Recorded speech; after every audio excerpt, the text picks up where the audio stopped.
How do you play better and more professional sounding guitar solos? How do you finally stop playing the same ideas and licks over and over again? How do you come up with interesting and exciting ideas on the spot when you're improvising? Those are some of the most frequently asked student questions right now in my shred guitar community over at patreon.com/Bernd. So I think this is the perfect time to finally record a video that is addressing all of these topics. In this video I don't just want to leave you with an abstract idea or mindset on how to play and compose better solos. I want to show you an easy and very effective exercise that will make your next guitar solo much better already. So let's roll the intro and start shredding.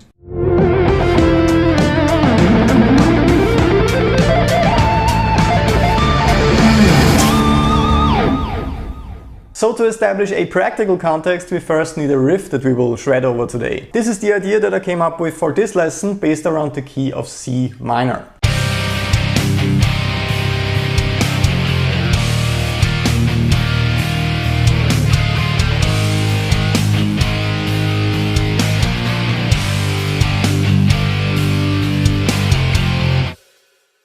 So a pretty nice and simple backdrop for our guitar solos today. This riff is mostly based on the very popular power chords, but let's check it out in detail real quick.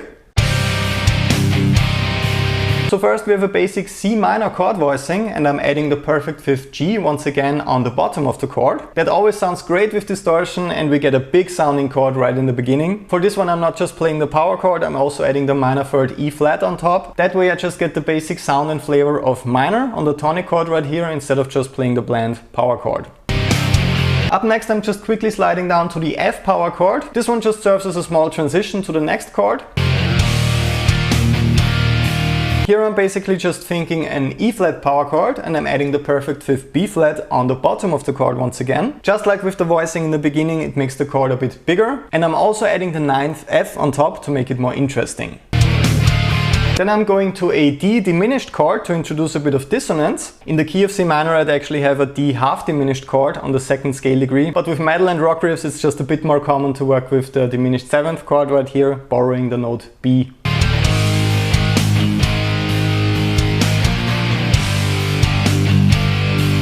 And after that we just have the A flat, B flat and G power chords. That leaves a lot of nice room to breathe for our guitar solo right here.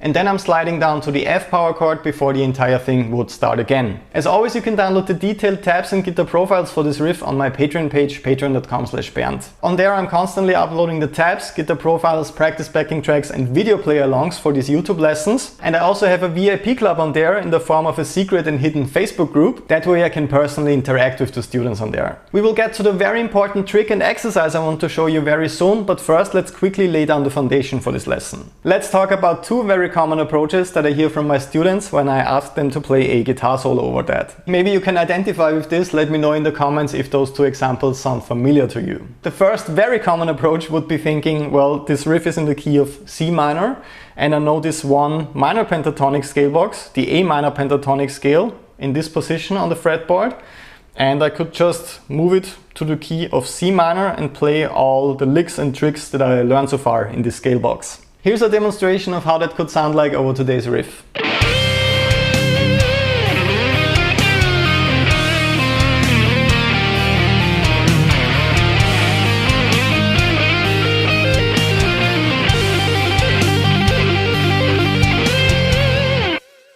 So that doesn't sound wrong, and I don't want to condemn the use of the minor pentatonic scale at all, but in my opinion there are a couple of issues right here and this could be done much better. First of all, an experienced player and also an experienced listener will hear that you're just working with one scale position, with that one scale box in that one position on the neck. Thinking like that will of course limit your creative possibilities quite a lot if you're just working with a confined place like that. And sometimes my students don't even want to play in this exact section of the fretboard, but they only know this one scale box that they can move around. Another thing that you could probably see visually when you were looking at this take is that I was stacking together different patterns that I memorized.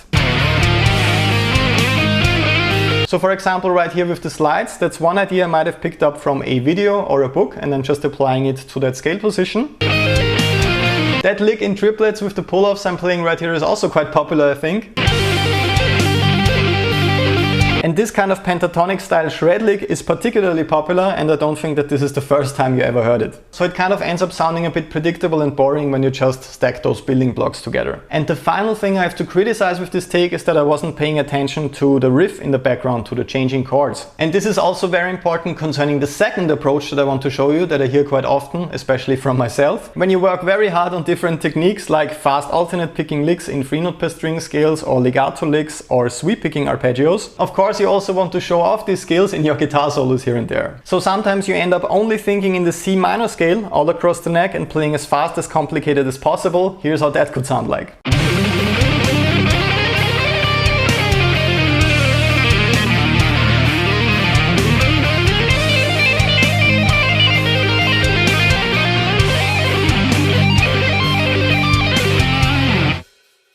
I have to admit that shredding over tracks like that is a guilty pleasure of mine, and it can sound cool if it's applied in the right way. But if you only play like that, it won't be very interesting for the listener, and it just kind of sounds like you're practicing your licks and exercises over the track. Now let's finally get to the mindset, trick and exercise I want to show you in today's video. Let's listen to one more take that immediately sounds much more interesting and musical.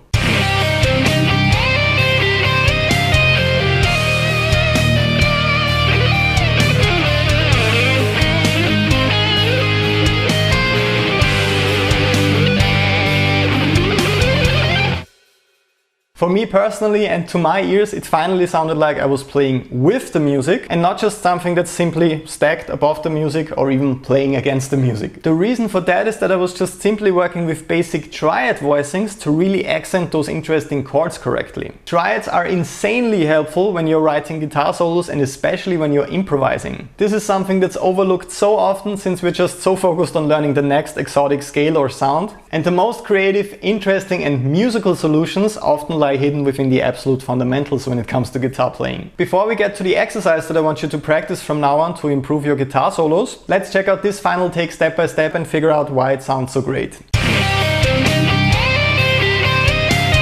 So for the C minor chord, I'm really just thinking in those basic C minor triad shapes. So I'm playing the root, minor third and perfect fifth, and I'm just ascending with those 3 different shapes, the red dots you see on the fretboard below. And as you can see with the black dots, I'm also borrowing some notes from the C minor scale to make it a bit more interesting. But the fundamental and important idea is just moving those different triad shapes across the neck, and that way I can really bring out the sound of this C minor chord because I'm playing the notes of the C minor chord in my solo. Let's check out what happens next. So once again I'm working with a super basic triad shape for the E flat power chord, and I'm adding the major 7th D right here, which makes it very interesting, and I'm also incorporating a little sweep. Up next I'm quickly playing a D diminished arpeggio shape for that D diminished chord in the background, and quickly accenting those fast moving important chords in the cadence is really awesome. You might think like quick accents and details like that aren't that important, but they make a huge difference with your guitar solo, so definitely pay attention to that. So up next for the A flat power chord, I'm once again ascending with the A flat major triad shapes, so that once again really brings out the sound of that A flat major chord we have on this scale degree. And in the end right here I once again work with major triads for the G power chord. Since it's just a power chord right here in the background, we have the option to turn the dominant chord here in a minor key into a major chord instead of a minor chord, and that always gives us a nice sense of tension and resolution.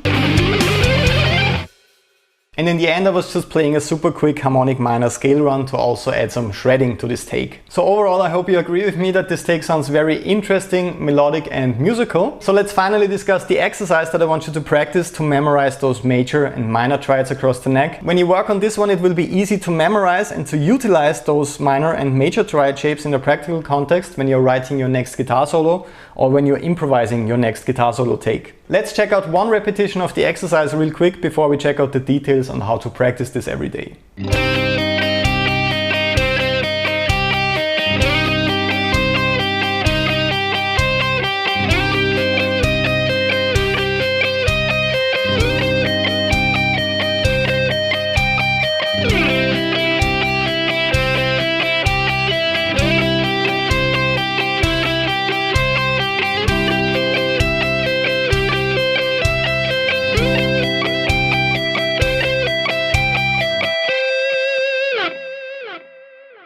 So as you could see, we are just focusing on the G, B and E string for the moment. Since we're discussing the use of the major and minor triad shapes in a guitar solo context with this lesson, it makes sense of course to start out with the 3 highest strings on the instrument. This is also a great alternate picking exercise since we are playing 2 strokes for every single note in those triads, and we are first ascending with the minor triads and then we are switching to the major triads. And the great thing obviously is that we only have to change one note to get from the minor triads to the major triads. We have to change the minor third into a major third.